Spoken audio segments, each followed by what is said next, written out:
Wal khiyanatu ta'ummu dzunub as-sighar wal kibar al-lazimah wal muta'addiyah. Jadi khianat itu berlaku umum, baik dosa kecil maupun berlaku pada dosa besar. Mengandung perbuatan yang merugikan ataupun tidak merugikan. Tidak boleh berkhianat. Ibnu Abbas berkata, wa tahunu amanatikum. Ada tadi, jangan kalian berkhianat kepada Allah dan Rasulnya, kemudian jangan juga kalian berkhianat terhadap amanat-amanat kalian.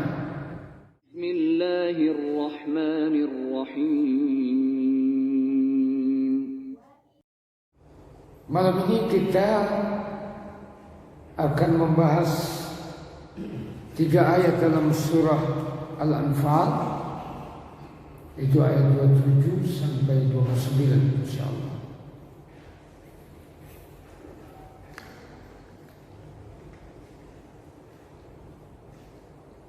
Ya, di antara esensi ayat-ayat ini yaitu bahwa Allah melarang kita haram berkhianat dalam bentuk apapun dari berbagai aspek. Apakah itu dari aspek ekonomi, aspek politik, muamalat, terutama dalam agama. Tidak boleh kita berkhianat. Coba kita lihat ayat ini. Allah Subhanahu wa taala berfirman, a'udzu billahi minasyaitonir rajim.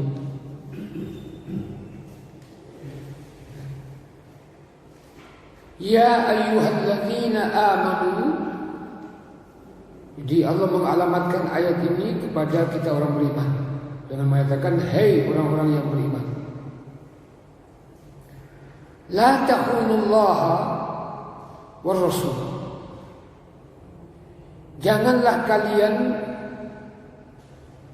mengkhianati Allah dan Rasul Muhammad SAW.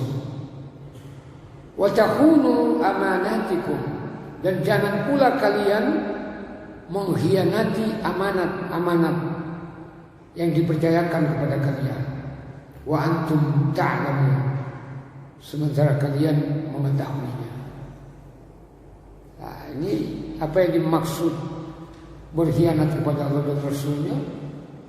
Nah, coba kita lihat. Diriwayatkan, kita ambil dari Ibnu Katsir ini, bahwa ayat ini diturunkan kepada Abu Lubabah bin Abdul Munzir, yaitu ketika Rasulullah SAW memutusnya kepada Bani Quraisyah. Bani Quraisyah ini berkhianat bahwa Nabi telah menyepakati perjanjian namanya Piagam Madinah, bahwa Madinah itu harus dibela bersama-sama. Tapi Bani Quraisyah ini termasuk orang yang bersekutu dengan orang-orang kafir Quraisy.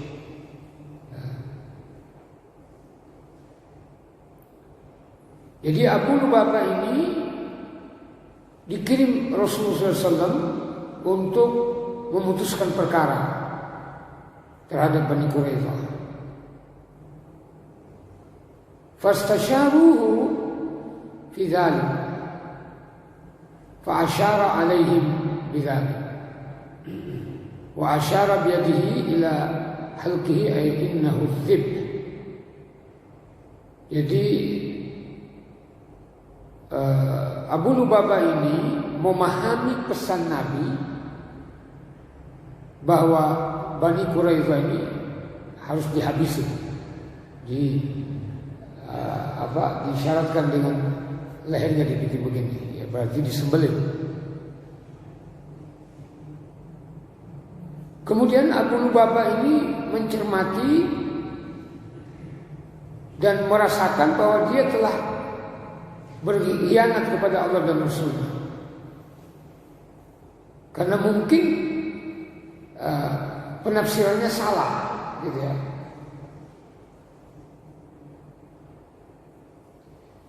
Fahalafa, maka dia pun bersumpah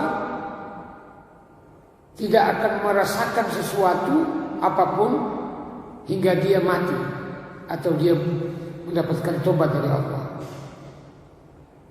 Wantalaqa ila Masjidil Madinah, dia pun berangkat pergi ke Masjid Nabawi Madinah. Farabata nafsahu fi sariyati minhu, dia pun mengikat dirinya.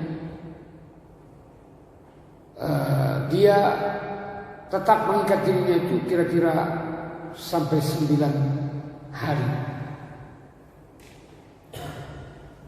Hingga dia mengalami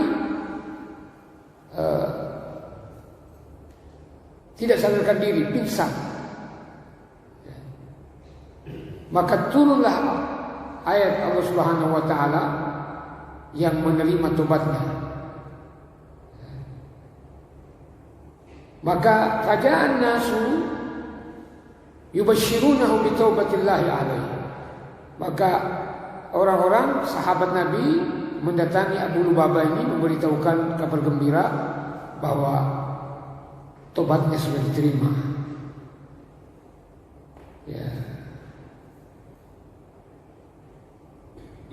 Maka dia pun, sahabat pun ingin membuka atau melepaskan ikatan badannya tadi, gitu ya. Namun dia bersumpah tidak akan melepaskan ikatannya itu kecuali Rasulullah yang melepaskannya. Maka Rasulullah pun kemudian melepaskannya. Kemudian Abu Lubabah berkata, "Ya Rasulullah, inni kuntu nazartu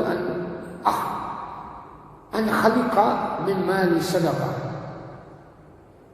Ya, maka kata Abu Lubabah, aku bernazar bahwa aku akan bersedekah kalau aku menerima tobatnya. Maka Nabi menyatakan, yujzika thuluth an tasaddaqa bihi. Ya, jadi Allah memberimu pahala sepertiga dari hartamu. Jadi Nabi tidak mentang-mentang semua sedekah atau hartanya itu diberikan kepada Islam kemudian diterima sepenuhnya oleh Nabi. Kata Nabi, jangan, sepertiga aja. Nah, maka ini menjadi dasar hukum bahwa kalau orang menghibahkan hartanya tidak boleh merugikan ahli warisnya. Yang boleh dikeluarkan itu sepertiga. Kalau menurut para ulama, kalau orang yang menghibahkan hartanya itu tidak punya anak, boleh sepertiga. Karena dia, kalau dia punya anak, tidak boleh sepertiga, tapi 1/5. Karena berdasarkan hadis Nabi, fasulus wasulus kasir. Sepertiga itu sudah kebanyakan. Ya. Nah, inilah kebijakan Islam. Ya. Namun menurut Jarir, ayat ini turun mengenai pembunuhan Utsman bin Affan radhiyallahu anhu. Allah berfirman, ya ayyuhalladzina amanu la taqunullaha wa rasul. Itu menurut Ibnu Jarir. Dalam Sahih Bukhari Muslim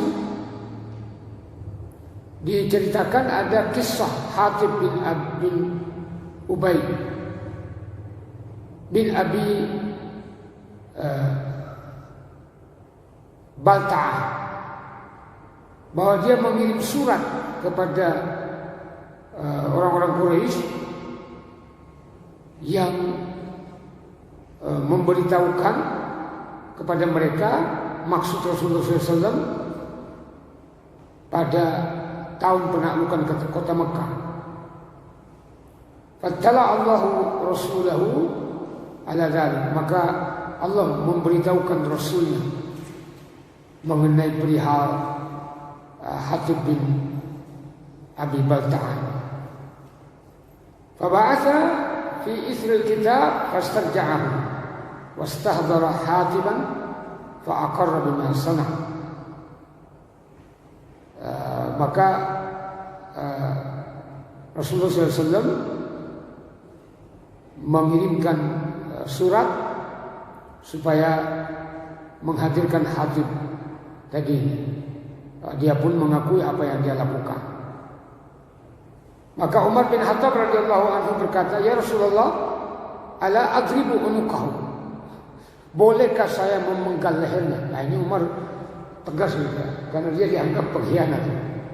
Fa innahu qad khana Allah wa rasulahu wal mu'minin. Karena Hatib bin Abi Balta'a ini sudah mengkhianati Allah, Rasul dan orang-orang beriman. Maka Rasulullah menyatakan, "Da'hu." Tinggalkan dia, jangan dibunuh. Fa innahu qad syahida badran. Ternyata Abu Lubabah ini hadir dalam perang Badar. Wa ma yudrika la'alla Allah ittala'a ala ahli Badar.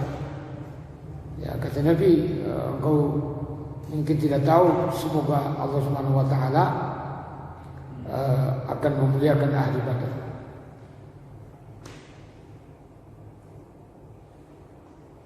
Maka Rasulullah bersabda, "I'malu ma syi'tum faqad ghafartu lakum." Berbuatlah apa yang ini firman Allah ya. Lakukanlah apa yang kalian sukai, aku telah mengampuni dosa kalian. Ya, namun ahli Badar ini orang yang kurang lebih, kalau menurut Imam Bukhari 313, kalau Imam Muslim 319, sama dengan jumlah Nabi dan Rasul. Ya. Namun menurut Ibnu Katsir bahwa ayat ini bersifat umum. Siapapun yang berkhianat dilarang oleh Islam. Ya, jadi kalau tadi cerita khusus, maka menurut Ibnu Katsir ayat ini berlaku secara umum. Tidak boleh berkhianat. Ya, karena Allah dalam mengemukakan lafaz ayat ini secara umum, la bi khusus sebab indahul jamaahir minal ulama. Jadi tidak secara khusus. Ya, ini menurut jumhur ulama. Jumhur ulama itu lebih dari 82 orang bersepakat. Ya, ulama. Jadi ulama itu dulu tidak banyak. Ya. Nah, sekarang ini ulama banyak ya, ulama-ulamaan gitu. Ulama oe kan gitu. Ya. Ya, karena mereka mengaku ulama ya kadang-kadang tidak sesuai dengan keilmuan mereka, perbuatan mereka. Wal khiyanatu ta'ummu adh-dhunub as-sighar wal kibar al-lazima wal muta'addiyah. Jadi khianat itu berlaku umum, baik dosa kecil maupun berlaku pada dosa besar. Mengandung perbuatan yang merugikan ataupun tidak merugikan. Tidak boleh berkhianat. Gitu ya. Ibnu Abbas berkata, "Wa tahunu amanatikum." Ada tadi, jangan kalian berkhianat kepada Allah dan Rasulnya, kemudian jangan juga kalian berkhianat terhadap amanat-amanat kalian. Al-amanatu al-a'malu allati i'tamana Allah 'alaiha al-ibad, yakni al-fariidah. Nah, Ibnu Katsir menjelaskan bahwa amanat itu adalah suatu perbuatan syariat yang diamanatkan oleh Allah kepada hamba-hambanya, yaitu segala perintah yang wajib. Maka salat itu amanat, puasa itu amanat, haji amanat, berzakat amanat, taat kepada Allah dan Rasul amanat, taat kepada orang tua amanat. Jadi segala yang wajib itu amanat. Jadi kalau orang tidak sholat berarti dia berkhianat. Terbalik begitu ya. Maka mengatakan la tahunu la tanquduha, jangan kalian mengcancel kewajiban apa yang diwajibkan oleh Allah. Itu namanya tangkulu, membatalkan, mengcancel. Ya. Ya. Jadi orang Yahudi biasanya mereka hapus itu kewajiban-kewajiban. Nah, sholat Yahudi dan Nasrani itu sejatinya sholat, tapi ditiadakan oleh mereka. Ya. Dalam riwayat kata la tahunullah wa rasul, yang dimaksud jangan kalian berkhianat kepada Allah dan Rasulnya, yaitu kalau kepada Allah tadi mengcancel yang wajib, tidak melaksanakan perintah-perintah wajib. Kalau kepada Rasul meninggalkan sunnah dan melakukan maksiat. Nah, itulah amanah.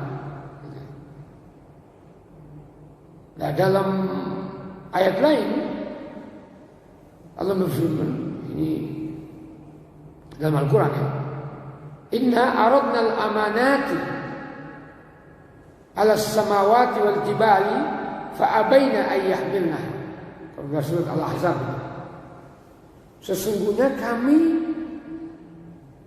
membebani, menawarkan amanat kepada langit, kepada bumi, kepada gunung-gunung, namun mereka menolak memikul amanat.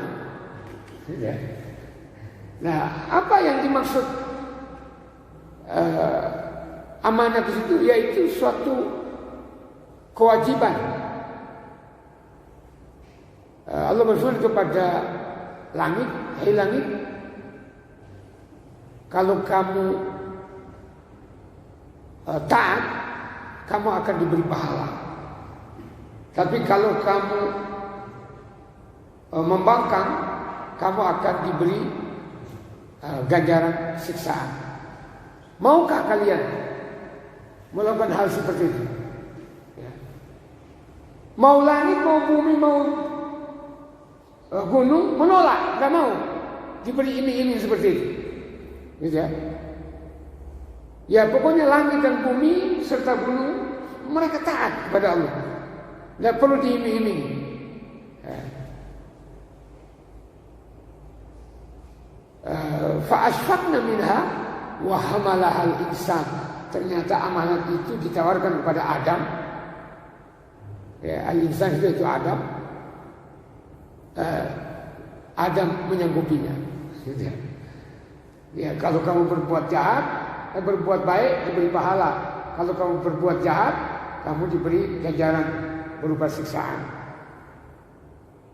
Dan Nabi Adam, ya, ya. Ya. Maka Allah menyatakan wa kana al-insanu zaluman jahula. Manusia itu zalim dan jahil. Ya, jahil. Ya, mau aja begitu. Ya, tapi ini merupakan suatu kronologi peristiwa gitu ya.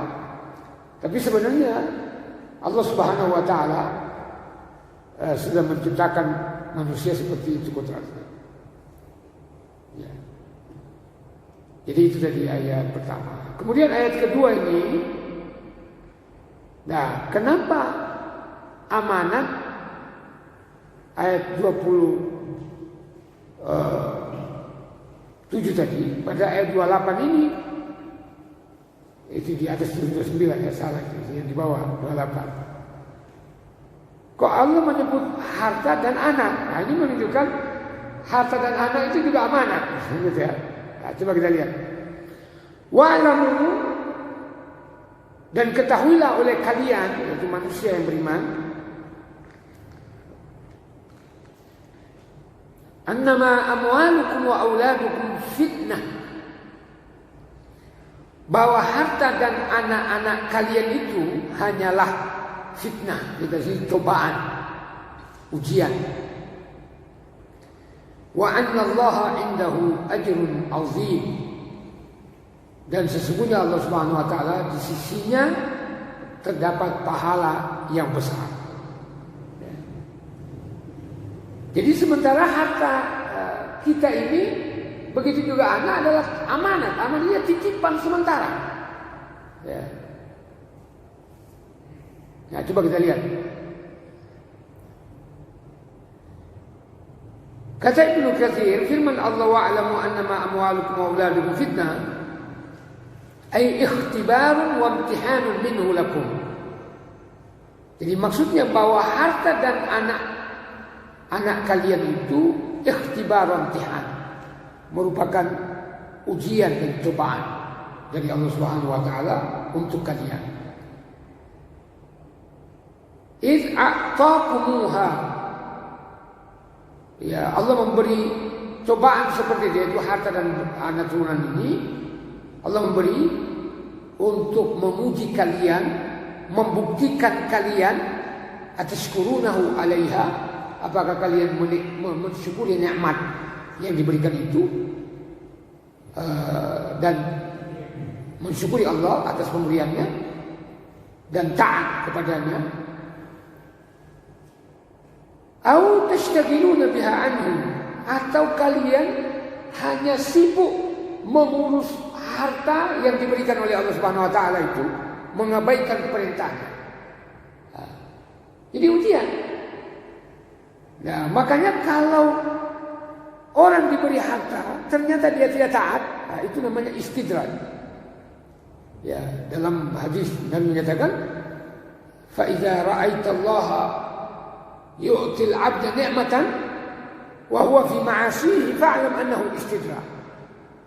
Bila kalian melihat bahwa Allah memberi nikmat kepada seorang hambanya, tapi hambanya itu dalam kemaksiatan, maka pemberian Allah kepada hamba yang bermaksiat itu adalah istidraj.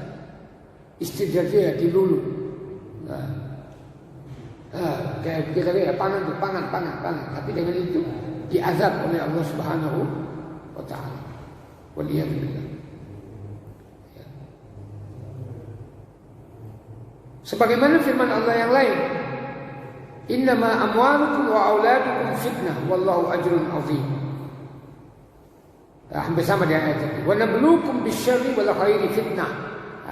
Allah juga menyatakan bahwa Allah memuji kalian, kami memuji kalian, itu Allah Subhanahu wa taala, bisyar ini dengan sesuatu yang kita tidak sukai. Ya, seperti sakit, kekurangan harta, tertimpa musibah, nah itu. Begitu juga wal khair. Khairnya berupa pemberian nikmat, apakah harta, jabatan, gitu ya. Semua itu adalah fitnah, ujian. Ya. Nah, dalam surat Al-Jumu'ah yang biasa kita baca hari Jumat itu, biasanya imam baca, ya ayyuhalladzina amanu la tulhikum amwalukum wala auladukum an dzikrillah. Hai orang yang beriman, janganlah harta kalian dan anak turunan kalian menjadikan kalian lalai dari berzikir mengingat Allah. Maksudnya salat Jumat. Kemudian firman Allah wa anna Allah ajrun azim, maksudnya bahwa ada pemberian Allah yang lebih baik berupa surga, itu lebih baik daripada harta, lebih baik daripada anak. Ya. Karena kemungkinan harta itu menjadi musuh. Kemungkinan harta menjadi musuh bagi seseorang. Ya. Nah, kadang-kadang anak itu tidak bermanfaat. Ya, apalagi di akhirat gitu. Kalau di dunia ini kita tidak didik mereka, maka di akhirat akan menyebabkan kita justru menderita. Gitu ya. Karena dimintai tanggung jawab tentang pendidikan mereka, tentang agama mereka. Kalau kita tidak didik dari kecil, maka akan dimintai tanggung jawab.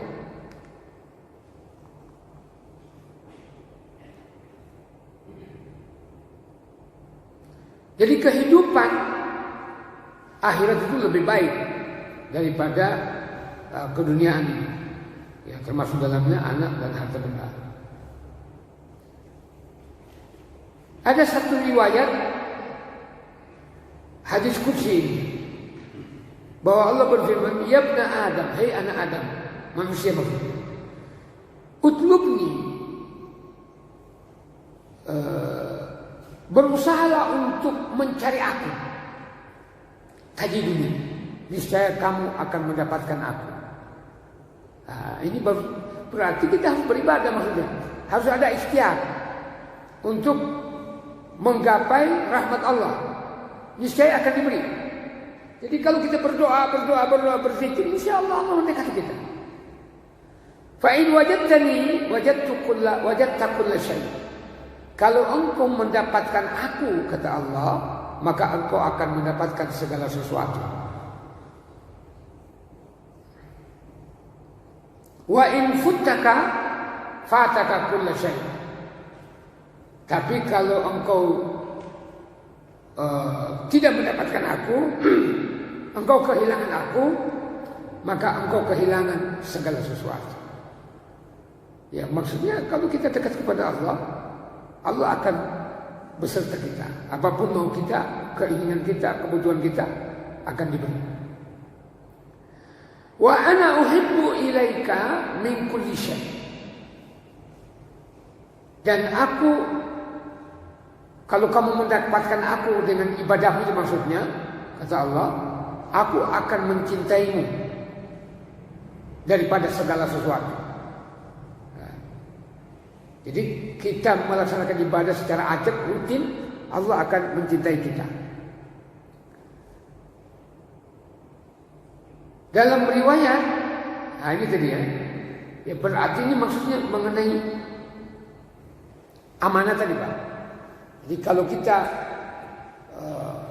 melaksanakan perintah Allah, itulah amanat Allah, melaksanakan sunnah Nabi, kemudian tidak berkhianat terhadap sesama manusia, maka Allah akan mencintai kita. Nah, dalam sahih, hadis sahih, mungkin Bukhari atau Muslim, mengenai pengkhianatan ini, Nabi bersabda, "Salatu man kunna fihi wajada halawatal iman." Ada 3 perkara, barang siapa 3 perkara ini ada di dalam dirinya, artinya dia laksanakan, maka dia berada di puncak iman yang sangat tinggi. Nah, apa itu?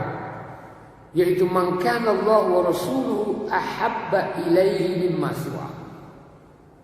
Yaitu seseorang yang mencintai Allah dan Rasulnya melebihi dari segala-galanya. Ya. Hanya Allah yang dia cintai. Ya. Contoh konkretnya begini. Seseorang rela meninggalkan istrinya di rumah yang cantik, ya kan? Rela meninggalkan mobil mewahnya, rumah mewahnya, rela meninggalkan anak-anaknya, sekalipun hujan datang ke masjid. Itu menunjukkan cinta kepada Allah, gitu ya. Nah, itulah orang yang beriman sebenarnya. Ya. Nah, jadi dia tidak peduli dengan sesuatu. Yang penting dia ingin mendapatkan keridhaan Allah dan Rasul. Itu yang pertama. Yang kedua, wa man kana yuhibbul mar'a la yuhibbuhu illa lillah. Yaitu seseorang yang mencintai saudaranya sesama muslim atau manusia lain, semuanya cintanya itu karena Allah. Ya. Karena Allah. Jadi bukan karena ingin mendapatkan jabatan. Ya, kalau sekarang ini ya, banyak orang mengaku muslim, tetapi tidak bersahabat dengan manusia lainnya. Ya, ini lagi yang viral ini kan kembali teori evolusi dikemukakan itu ya, apakah evolusi? Nah, tapi nyangkalnya itu munafiknya luar biasa, gitu ya. Ya. Jadi seseorang itu mencintai karena Allah. Jangan karena dia kaya, karena dia pejabat, jangan. Tapi karena Allah, gitu ya. Karena Allah artinya begini, kalau orang itu baik, dia taat kepada Allah, ya dia suka. Tapi ketika orang itu berkhianat, ketika orang itu menjadi maling, perampok, ya dia tidak mau bersahabat dengan orang itu. Ya kan? Nah, itu karena Allah Subhanahu wa taala. Jangan sampai karena jabatan, dekat sama pejabat. Nah, pejabat itu salah, dia tidak meluruskan kesalahannya, memperbaiki kesalahan. Nah, yang ketiga, yaitu seseorang man kana yulqi fin nari ahabba ilaihi min ayyarji'a ila al-kufri ba'da iz anqadhahu Allah minhu. Hadis Bukhari Muslim ternyata. Ya, yaitu orang yang lebih baik dia masuk neraka, lebih dia suka masuk neraka daripada kembali kepada kekafiran. Ini berat ya. Ya, daripada kafir lebih baik dia masuk neraka. Tapi kan tidak mungkin, gitu ya. Artinya seseorang tidak akan murtad ya, setelah dia beriman. Hadis Bukhari Muslim. Bal hubbu Rasulillah sallallahu alaihi wasallam muqaddamun 'ala al-aulad wal amwal wal nufus. Ya, cinta kepada Allah dan Rasulnya, terutama ya Allah dan Rasulnya ya, itu lebih diutamakan daripada cinta kepada anak, harta maupun diri sendiri. Seperti dalam hadis sahih Bukhari Muslim, Nabi bersabda, "Wallazi nafsi biyadihi," demi jiwaku berada dalam genggaman tangannya. La yu'minu ahadukum, tidak beriman salah seorang di antara kalian, hatta akuna ahabba ilaihi min nafsihi wa ahlihi wa malihi wa nasi ajma'in. Hingga ia mencintai aku melebihi ia mencintai dirinya, keluarganya, hartanya, manusia seluruhnya. Ya. Nah, makanya ketika Macron, itu presiden Perancis, membiarkan majalah Headboy, Charlie Headboy dia memasang karikatur Nabi SAW yang memburuk-burukkan Nabi, ya kita marah, gitu ya. Ya orang Islam di seluruh dunia memboikot dia kan ramai. Ya ternyata dalam satu hari berapa juta euro Perancis itu kehilangan asetnya, gitu ya. Ya itu ayat 28. Sekarang ayat 29 terakhir. Nah, ini perintah untuk bertakwa. Ya ayyuhalladzina amanu, hai orang yang beriman, in tattaqullah, jika kalian bertakwa kepada Allah, yaj'al lakum furqana, niscaya Allah akan memberikan kalian furqan. Furqan itu daya kekuatan yang mampu memisahkan antara yang baik dan yang buruk, antara yang benar, yang hak dan yang batil. Itu namanya furqan. Wa yukaffir ankum sayyi'atikum, dan Allah akan menghapus dosa-dosa kalian, dosa kecil kalian. Jadi apa itu takwa? Takwa itu menjalankan perintah Allah, menjauhi larangannya. Itu yang biasa kita dengarkan di khutbah, itu kan? Itu wajib disampaikan oleh khatib setiap Jumat. Artinya kalau kita salat, dosa kita dihapus, dosa kecil. Puasa, dosa kita dihapus. Langkah kita tadi menuju masjid ini, setiap langkah itu mengangkat derajat. Langkah pertama, langkah kedua menghapus dosa kecil. Kita berwudu, hilang dosa kita. Wa yaghfir lakum, dan Allah akan mengampuni kalian. Wallahu dzul fadlil 'azim. Allah cuma punya karunia yang besar. Ya. Nah, dalam ayat lain Allah berfirman, "Wa may yattaqillaha yaj'al lahu makhraja wa yarzuqhu min haitsu la yahtasib." Siapa yang bertakwa kepada Allah, Allah akan menjadikan setiap kesulitannya ada jalan keluar. Kita rasakan betul itu, Pak. Wa yarzuqhu min haitsu la yahtasib. Dan Allah memberi rezeki kepadanya tanpa ia sadari dari mana. Dan tidak ada limit, tidak ada batasan. Mungkin dia dapat satu hari 10.000, 100.000, 1 juta, 10 juta, 1 M. Tidak ada batas ya, kalau orang itu bertakwa. Ini jaminan dari Allah Subhanahu Wa Taala. Ya. Ibnu Abbas mengartikan furqanan di sini adalah najatan, keselamatan. Muhammad bin Ishaq mengatakan furqan di sini adalah faslam bainal haq wal batil, seperti saya katakan, yaitu dia mampu memisahkan antara yang hak dan yang batil. Ini tafsir secara umum. Ya. Ini sama tafsirnya. Ya, maksudnya bahwa Allah akan menghapus, mengampuni seluruh kesalahan dan dosa-dosa orang yang bertakwa, menutup aibnya dari orang lain, ya, dan dia akan mendapatkan pahala yang besar. Ya. Dan ini tadi, ya ayyuhalladzina amanu ittaqullah. Dalam ayat lain Allah berfirman, hai orang yang beriman, bertakwalah kalian kepada Allah, wa aminu bi rasulihi, dan berimanlah kalian kepada rasulnya. Yu'tikum kiflaini min rahmatih. Allah akan memberi rahmatnya dua kali lipat. Wa yaj'al lakum nura, dan Allah akan menjadikan kalian cahaya. Biasanya orang yang rajin beribadah itu ya bercahaya, ada cahaya dalam dirinya. Artinya yang menuntunnya tidak melaksanakan dosa-dosa. Tamsyuna bihi. Nah, yang dimaksud cahaya di sini nanti pada hari kiamat, cahaya kita ini akan menyorot kita seperti orang masuk gua, ada senter di kepalanya, itu yang menyorot dia sehingga dia bisa melihat. Sementara orang kafir matanya buta, tuli, bisu, berjalan pakai muka, wajahnya di lantai sirat itu. Padahal sirat itu luas, tapi karena dia tidak bisa melihat, tidak bisa mendengar, berjalan dengan wajahnya, maka dia pun jatuh ke neraka. Nah, orang Islam, dia berjalan gelap itu sirat itu, tapi dia berjalan tegak seperti di dunia ini. Yang menyorot dia adalah cahayanya, sehingga dia bisa melihat jalan yang lurus sampai ke surga.